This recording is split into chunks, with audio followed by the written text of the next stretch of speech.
Les victimes de violences intrafamiliales peuvent être protégées si elles en font la demande. Au vu des éléments fournis après des débats contradictoires entre les parties, si le danger est reconnu, le juge aux affaires familiales peut délivrer une ordonnance de protection. Selon cet avocat, les femmes souvent ne sont pas au courant de cette procédure, alors il leur propose en attendant le procès de saisir la justice.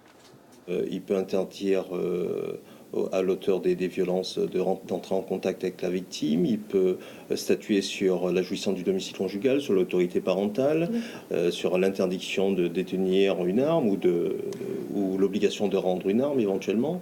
Donc, et c'est une mesure temporaire, valable 6 mois, qui peut être renouvelée.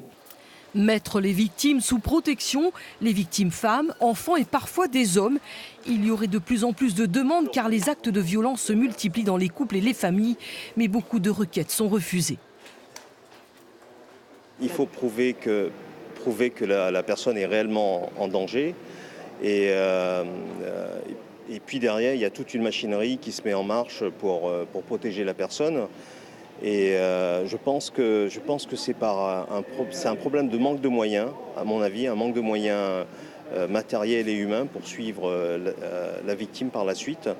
L'avocat se souvient de personnes agressées après des requêtes de protection refusées.